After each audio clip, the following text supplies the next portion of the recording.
रत्नागिरीमध्ये सुद्धा अवकाळी पावसानं हजेरी लावलेली आहे। अवकाळी पावसामुळे आंबा बागायतदारांचं मात्र मोठं नुकसान झालंय। रत्नागिरीसाठी पुढील 3 ते 4 दिवस अवकाळीचा इशारा दिला गेलाय आणि रत्नागिरी जिल्ह्यासाठी पावसाचा येलो अलर्ट सुद्धा जारी करण्यात आल्याची माहिती आहे। हवामान खात्याने कोकणाला येलो अलर्टचा इशारा दिल्यानंतर आज मध्यरात्रीपासून रत्नागिरी जिल्ह्यामध्ये पावसाचा या ठिकाणी अवकाळी पावसाला जोरदार सुरुवात झालेली आहे। आपण दृश्यातून पाहिलं तर जवळपास तासभर हा पाऊस पडतोय आणि या पावसामुळे कुठेतरी आता उकाड्यापासून दिलासा या नागरिकांना मिळत आहे। त्या पद्धतीने कोकणामध्ये पाहिलं तर मे महिन्याच्या या सीझन मध्ये पाणी टंचाईला अनेक गावं या ठिकाणी सामोरे जातात। आता या अवकाळी पावसामुळे आता जलसाठ्यामध्ये सुद्धा भर पडणार आहे।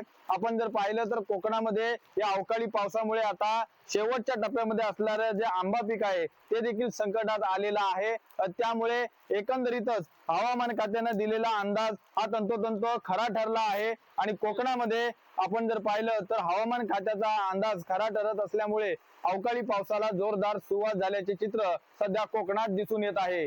राजन चव्हाण, पुढारी न्यूज, रत्नागिरी।